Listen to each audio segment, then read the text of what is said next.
And good afternoon. Thank you so much for joining us and making us part of your day here once again. Welcome into Market Talk for this Wednesday, January 5th. Great to have you here.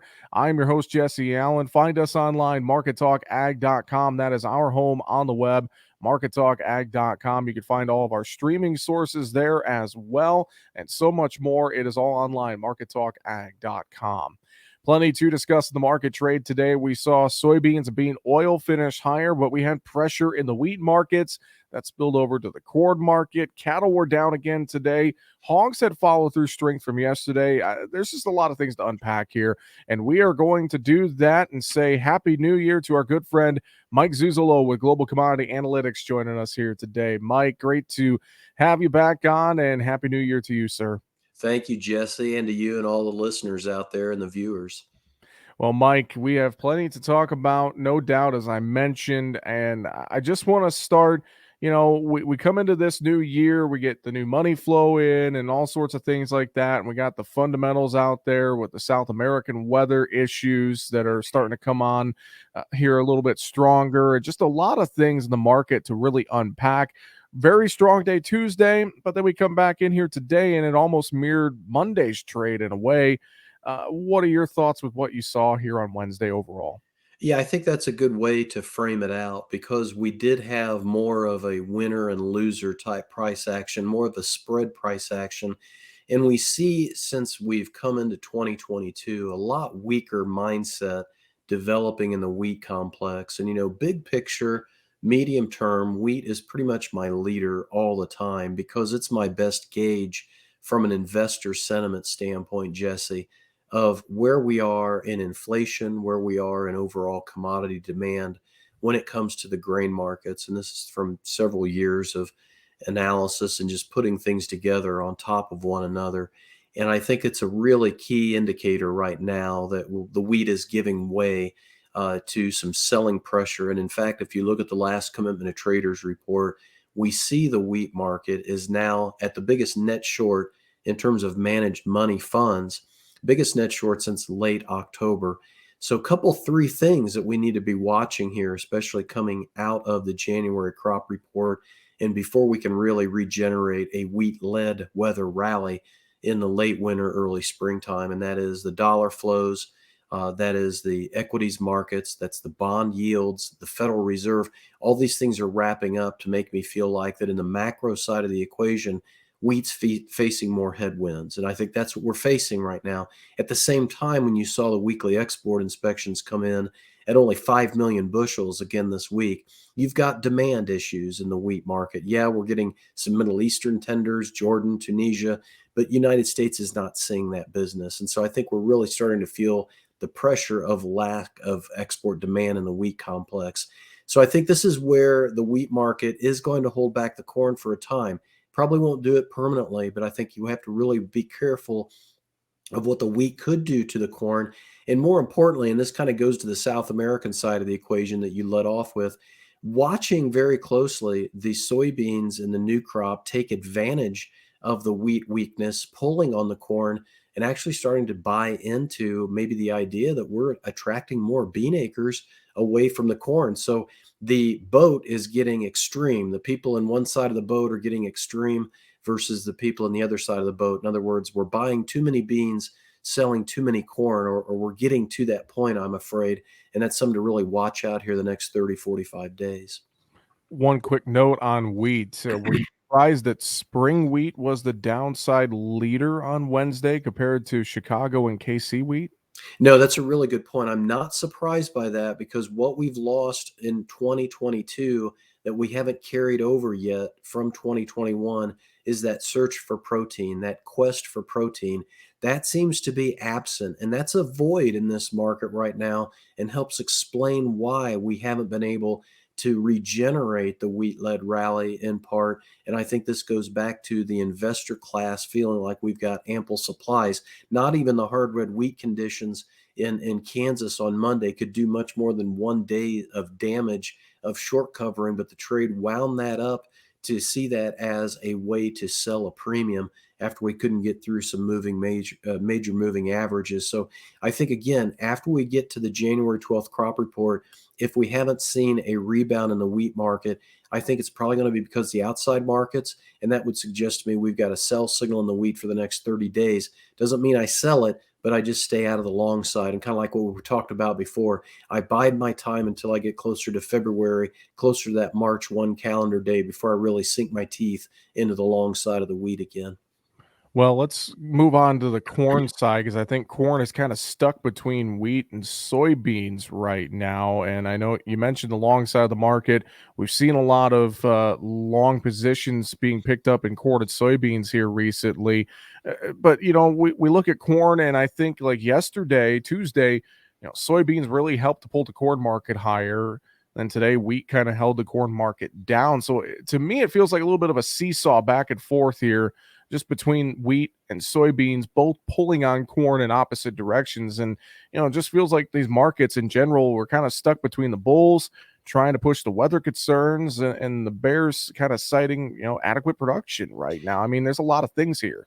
Yeah, I think you're right. The dysfunction side or the seesaw side is getting dysfunctional, and we have a new crop bean corn ratio to show the viewers here this week. And this is a really key point in time, Jesse, because as you see the new crop beans divided by new crop corn increase in value to the point where beans are 2.4 times the price of corn, you start to see extreme profitability develop in the soybeans as related to the corn when it comes to new crop. And I've talked to some clients this week who have said at this 1250 cash bean level plus at 55 bushels of beans, they are at break even at this point, even with the higher nitrogen and glyphosate prices as we go into the springtime. We can't really say that yet for the corn as we see the corn actually give way and not really move much above 550.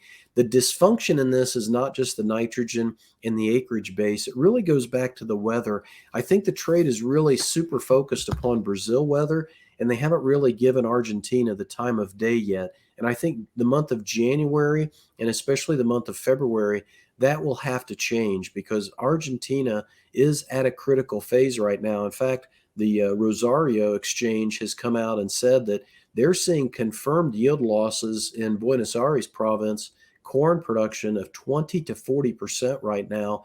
And we're seeing the last 15 days of December in that same Pampas region of Argentina, major corn production. And keep in mind, Argentina is number one, number two corn exporter in the world each and every year. It's in the top three each and every year.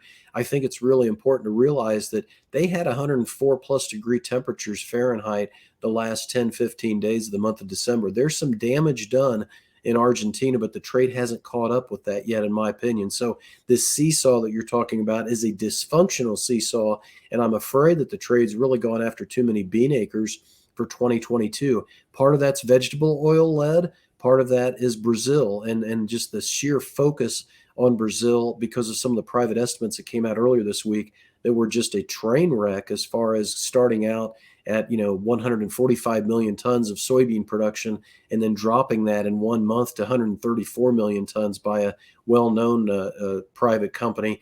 That was really tough to see for the trade. So we haven't really felt the impact of Argentina's Corn Belt weather at this stage. So don't be a seller of corn, in my opinion, especially in new crop. If you have to do some cash flow selling in the old crop corn because you've gotten above $6 in your cash, be sure to re-own it here between now and maybe right after the January crop report. I want to talk cash and basis overall here in a second, but I also just your thoughts on soybeans a little bit more, with that big cut from private firms here and a lot of, moves lower here. I know Dr. Michael Cordonier lowered his estimate this week as well. So a lot of people lowering their estimates for South America for beans. I mean, do you think beans at this juncture with the continued strength we see in meal and oil as well, do you think we got a chance to really run all these bean contracts up above $14 on the board, Mike? Well, there's still that gap in the weekly chart that's just below $14. And so I think I could commit technically that that seems to be a path of least resistance. Not a lot of resistance now to get up above or just below $14, Jesse, because we've gotten above the 52-week moving average for the first time in many, many weeks. And so I think we've got the momentum on our side. I would only caution producers, though, at this stage that while the soybeans are potentially able to go higher, I think we've seen now that this price level in soybeans, to get it to go much higher, you need the corn and wheat. I think there's something missing in this market, this investor sentiment, like I'm going back to when it comes to the wheat. Why are the managed money funds net short wheat right now when you have wheat still very, very tight domestically for ending stocks and still relatively tight globally for ending stocks? That's one of the things I featured with my clients and subscribers earlier this week, is went back and looked at the stocks and the stocks to use ratios both domestically and globally. Soybeans were pretty ample compared to the wheat and compared to the corn. So there is something missing necessary in this market to really fire up the soybeans, in my opinion. And I think it starts with the wheat and the corn joining up like we did on Tuesday with the soy rally. Let's talk the cash side of this. I know you have a cash soybean chart to show here as well, but another thing I'm just seeing in general, our basis across the U.S. still very strong, no matter what we talk: corn, wheat, soybeans. I mean, we still have a very good cash basis in many areas. So, I mean, I'd love your thoughts on that, but also let's go through the soybean chart as well. Yeah, I'll pick that last issue up first. You're right. We've had a very strong basis along with the futures rally. We've been trying to pry, in other words, the supplies out of the farmers' hands. And I think that's the market's done a good job at this point. In fact, on Wednesday's trade, I noticed that a lot of river and processor bean bases started to give way and go negative by 5, 6, 7 cents when the soybeans continued to rally on the board. So I think the cash market is getting the business at this point now that we've turned the calendar and producers are ready to put some income in to the new year. So I think the beans are getting the business at this point. Corn, I'm not really eager to sell a lot of corn at this point. I made some more old crop bean sales earlier this week, so a little bit more new crop bean sales, but I'm really holding pat on the corn when it comes to the January crop report and to see exactly what USDA gives us on that. And also, like we talked about earlier, waiting to see what the wheat market wants to do after the report. Now, this chart to me really kind of screams to the producer and the analyst out there that if things are so bad in Brazil, why isn't the Paranagua soybean price going straight up the flagpole like the Argentine soybean export price is right now? But in fact, we have the Argentine soybean export price leading the gains, getting above $600 a metric, $600 a ton here at this point. And the Brazilian soybean price is actually cheaper by almost $25 a ton compared to the United States soybean price. So this is kind of opposite, in my opinion, of what the trade is really trading and thinking at this point. The real world data, the real port price, the cash price, global price is saying this market is not really in danger of losing a lot of soybean production yet. This could change, but I think it's really a great chart to keep an eyeball on. I personally am not really able to go much below a 140 crop in terms of Brazil soybean production yet, Jesse. I keep lowering at about 200,000 tons a week as we see the weather continue to create these hits to the production, like in Paraná or in Bahia, or even too wet of situation in states like Mato Grosso.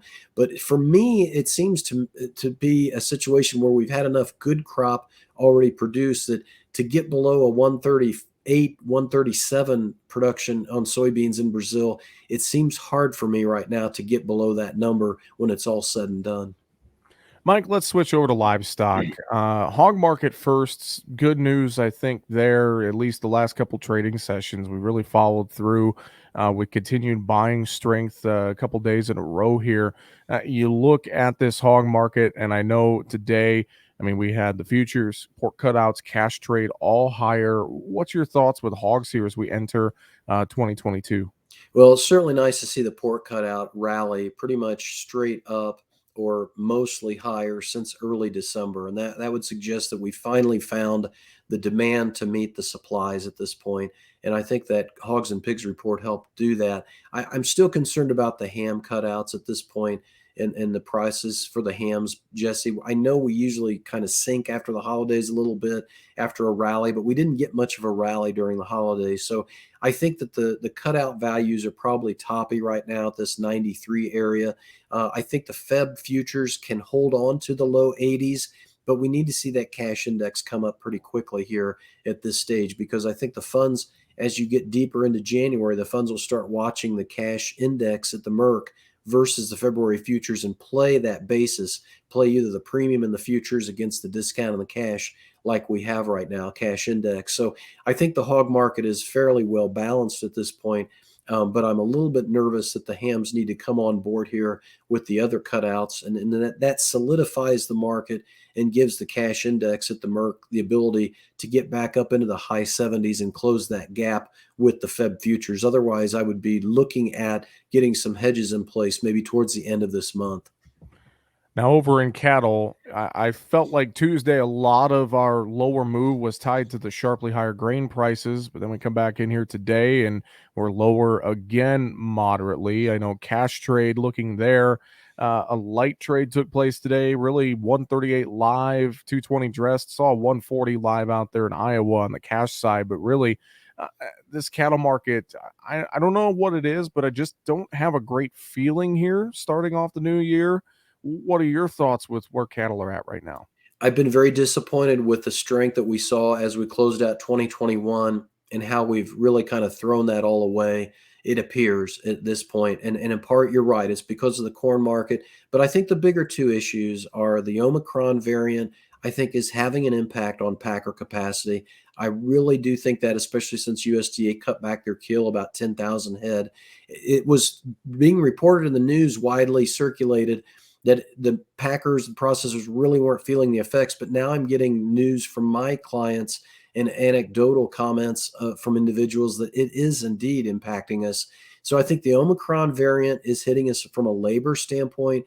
I think the other thing that tends to almost always happen in these commodity markets is when you have a big policy change like we had with the Biden administration on the meat packing concentration issue, that tends to make speculators run for the hills. And the specs were long at this point in the cattle and in the feeders. And I think that really turned some heads and probably created some long liquidation. And it's just a rebuilding now. And both these factors are creating a situation, an environment where we've got to rebuild, and we tore down some of these building blocks and got to rebuild them back up. I spoke with a client in Nebraska this afternoon. He sold some really nice steers and heifers in west central Nebraska. Goes to a very good place that usually carries a premium. He was very disappointed with his prices, and he just said the sale barn was about half empty, and there just wasn't really a lot of takers at this point. So again, I think that's Omicron more than it is that the feedlots are really packed right now, and there's no interest, especially for good quality cattle.